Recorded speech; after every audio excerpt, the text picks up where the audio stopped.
Everyone, welcome to my channel.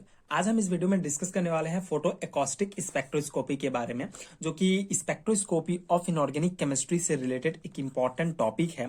So photo acoustic spectroscopy होता क्या है, इसका बेसिक जो एक्सपेरिमेंट प्रोसेस क्या होता है, इसका प्रिंसिपल एंड इंस्ट्रूमेंटेशन प्रोसेस हम इस पर्टिकुलर वीडियो में डिस्कस करेंगे। सो फोटो एकॉस्टिक स्पेक्ट्रोस्कोपी का अगर बेसिक डिस्कस करना चाहें, देखें तो इसे जो है ऑप्टो एकॉस्टिक स्पेक्ट्रोस्कोपी भी कहा जाता है एंड इसे शॉर्ट फॉर्म में जो है PAS से डिनोट किया जाता है, photo acoustic spectroscopy based on light absorption effect utilized transformation of radiation energy by gases liquid and solid into acoustic energy. ठीक है, तो ये जो है बेसिकली लाइट एब्जॉर्प्शन इफेक्ट पर जो है डिपेंड होता है। जैसे कि कोई भी जो हमारा IR सोर्स रेडिएशन है या माइक्रोवेव रेडिएशन है, किसी भी गैस लिक्विड या सॉलिड फॉर्म में जो हमारा सैंपल होगा उसमें जब रेडिएशन डाला जाता है तो ये जो इसको एब्जॉर्ब करेगा एंड ये जो है इसको चेंज करेगा। इसके बाद इस फोटो एकॉस्टिक स्पेक्ट्रोस्कोपी एक्सपेरिमेंट में जब सॉलिड में जो है हम सॉलिड को जो है एक सेल में रखेंगे, उसके बाद इसके ऊपर हम IR रेडिएशन डालेंगे या फिर माइक्रोवेव रेडिएशन, तो ये जो है ये रेडिएशन जो होगा एकॉस्टिक एनर्जी में चेंज हो जाता है। तो इसी प्रोसेस को जो है इसका बेसिक प्रिंसिपल में हम डिस्कस करेंगे और इसी को जो है फोटो एकॉस्टिक स्पेक्ट्रोस्कोपी कहा जाता है। यानी ये जो एकॉस्टिक एनर्जी होगा, सिग्नल होगा, इसी का यूज किया जाता है इस सैंपल को स्टडी करने के लिए।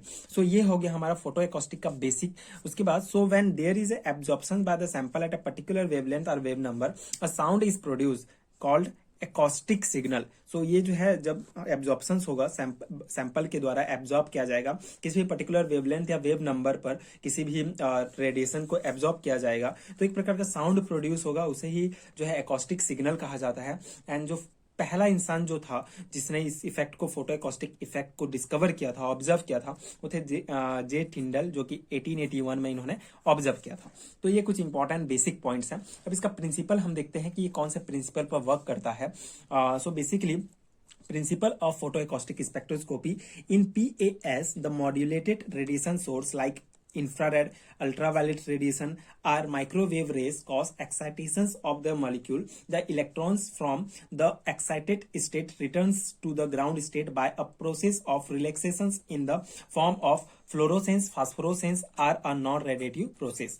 सो ये जो जैसे हमने जो पिछला वीडियो था हमारा, मैंने मतलब ऑगर इलेक्ट्रॉन स्पेक्ट्रोस्कोपी भी मैंने डिस्कस किया है, फोटो इलेक्ट्रिक स्पेक्ट्रोस्कोपी से रिलेटेड एक टॉपिक है।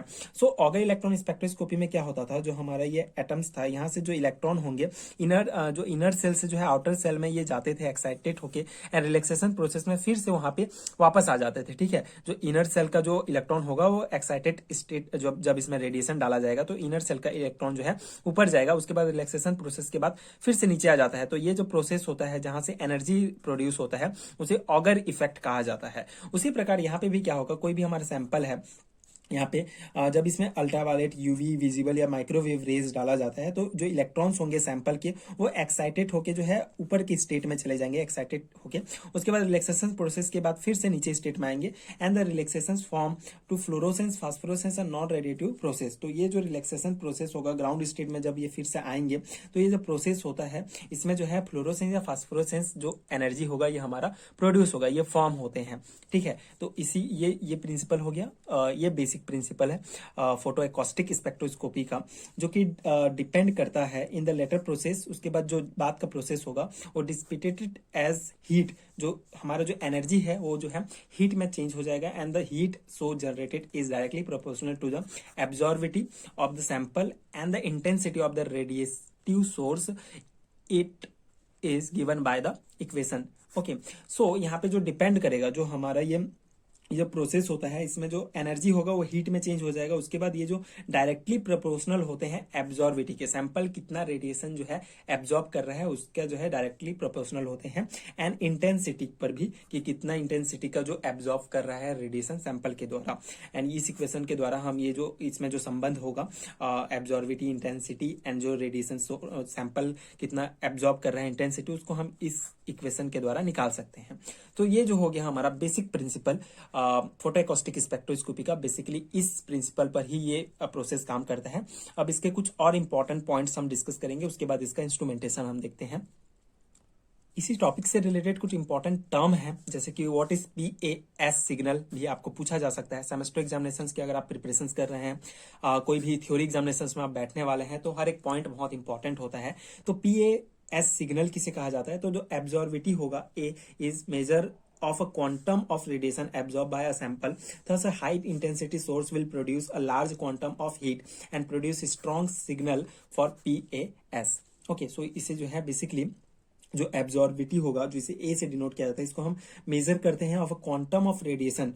सैंपल के द्वारा कितना जो है क्वांटम रेडिएशन, कितना क्वांटम रेडिएशन जो है एब्जॉर्ब किया गया है, and the high intensity source will produce large quantum of heat and produce a strong signal for PAS. Okay, now the acoustic wave क्या होता है? So the modulation frequency is between 20 to 100 hertz, hence a acoustically resonant frequency lambda is used, which depend on the length and lambda equal to 2L upon n, जहाँ पे L हमारा cell length होता है and n जो है हम integer के रूप में यूज करते हैं। तो ये कुछ इंपॉर्टेंट टर्म है, what is PAS signal, what is acoustic wave, तो आप इसको ध्यान रख सकते हैं।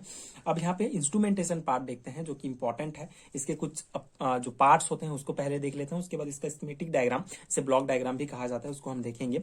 सो जो रेडिएशन सोर्स यूज होता है, radiation source can be output from a monochromator के द्वारा निकलता है, and that furnishes radiation illustrated ultraviolet visible और infrared region. Xenon arc lamp is operate at wavelength from 250 to 2500 nanometer. तो ये जो रेडिएशन सोर्स होगा जो मोनोक्रोमेटर से निकलता है, बेसिकली ये जो है अल्ट्रावायलेट विजिबल या इंफ्रारेड रीजन से निकल मतलब रीजन का जो है हमको इस रीजन का हमको सिग्नल प्रोवाइड करता है, जो है बेसिकली मोनोक्रोमेटर है। इसमें जीनोन आर्क लैंप जो होगा, इसको बेसिकली यूज किया जाता है as a radiation source, and जो कि ऑपरेट होगा 250 से लेकर 2500 नैनोमीटर वेवलेंथ पर। And the monochromator second important part है इस इंस्ट्रूमेंटेशन का, इंस्ट्रूमेंट का। So a xenon arc lamp is use to monochromatic source के रूप में यूज किया जाएगा, which is diffracting grating monochromator line source are used in non dispersive model. Laser and filter can also be employed. ठीक है, यहाँ पे laser and filter यहाँ पे भी यूज किया जा सकता है मोनोक्रोमेटर में। तो अब इसका हम जो है ब्लॉक डायग्राम देखते हैं। ब्लॉक डायग्राम आप कुछ इस प्रकार से बना सकते हैं, जिसमें आप देख सकते हैं पल्स या मॉड्यूलेट रेडिएशन सोर्स होगा। यहाँ से बेसिकली जो हमारा रेडिएशन होता है मॉड्यूलेट किया जाता है, निकलता है, जो कि हमको IR या फिर अल्ट्रावायलेट रीजन में प्राप्त होता है। एंड ये सैंपल होल्डर है जहाँ पे सैंपल रखा हुआ है, एंड ये एकॉस्टिक सिग्नल हमको प्राप्त होते हैं। एंड ये माइक्रोफोन डिटेक्टर होते हैं जहाँ से डिटेक्ट किया जाता है इन सिग्नल्स को। एंड ये एम्पलीफायर या रिकॉर्डर होते हैं जहाँ पे सिग्नल को रिकॉर्ड कर लिया जाता है, एंड हमको जो है कुछ ग्राफ मिलते हैं यहाँ पे, उसके अनुसार हम फिर इस सैंपल का स्टडी करते हैं। स्कीमेटिक डायग्राम है फोटो एकॉस्टिक स्पेक्ट्रोमीटर का, आप सेमेस्टर एग्जामिनेशन में इसको ड्रॉ कर सकते हैं। बेसिकली ये लॉन्ग टाइप क्वेश्चन में पूछा जाता है, तो आप इसका बेसिक इंट्रोडक्शन प्रिंसिपल एंड ये इंस्ट्रूमेंटेशन का बना सकते हैं block diagram. Now the sample holder जो है क्वार्ट्ज जो ट्रांसपेरेंट विंडो का बना हुआ होता है, एंड सैंपल जो सेल होगा या फोटो एकॉस्टिक सेल जो होगा, ये बेसिकली ये जो सैंपल सेल है हमारा पूरा, ये फोटो एकॉस्टिक सेल है। ये जो है हमारा एल्यूमिनियम गोल्ड या सिल्वर से मिलकर बना हुआ, सिल्वर गोल्ड से बना हुआ होता है। Differentiate cell holder consist of 2 cells. ठीक है, बहुत सारे सैंपल होल्डर, उसके सेल होल्डर जो होंगे वो लगे रहते हैं। And detector, amplifier and recorder. So single beam spectrometer uses acoustic detector.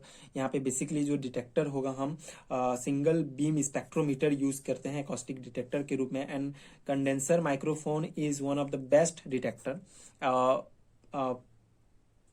Piezo electric transducer PZT भी कहा जाता है। ये एक इंपॉर्टेंट है, क्योंकि ये जो है ऑब्जेक्टिव टाइप क्वेश्चन में पूछा जाता है कि फोटो एकॉस्टिक स्पेक्ट्रोस्कोपी में कौन से डिटेक्टर यूज किया जाता है। तो एक इंपॉर्टेंट है ये पाइजो इलेक्ट्रिक ट्रांसड्यूसर, जो कि यूज किया जाता है डिटेक्टर के लिए, लिक्विड फॉर्म के लिए। जब हम कोई सैंपल, लिक्विड सैंपल लेंगे, तो वहां पे हम इस डिटेक्टर को यूज करते हैं डिटेक्ट करने के लिए सिग्नल्स को। तो ये हमारा जो है इंपॉर्टेंट पॉइंट्स हैं, इंपॉर्टेंट इंस्ट्रूमेंटेशन के पार्ट्स हैं जो हमने डिस्कस किया, यानी इसका ब्लॉक डायग्राम है, इसका प्रिंसिपल हमने देखा। आई होप कि आपको समझ में आया होगा फोटो एकॉस्टिक स्पेक्ट्रोस्कोपी, एंड आपके सेमेस्टर एग्जामिनेशन के प्रिपरेशन के लिए हेल्पफुल भी हुआ होगा। इसके अलावा अगर आपको एमएससी सेमेस्टर एग्जामिनेशन से रिलेटेड हैंडमेड्स नोट चाहिए तो आपको नीचे लिंक मिलेगा पीडीएफ स्टोर का, आप चेक कर सकते हैं। उस वहाँ पे आपको एमएससी सेमेस्टर एग्जामिनेशन से रिलेटेड सारे हैंडमेड्स नोट्स मिल जाएंगे। एंड आगे की वीडियोस देखने के लिए चैनल के साथ जुड़े रहिए, and thank you so much for watching.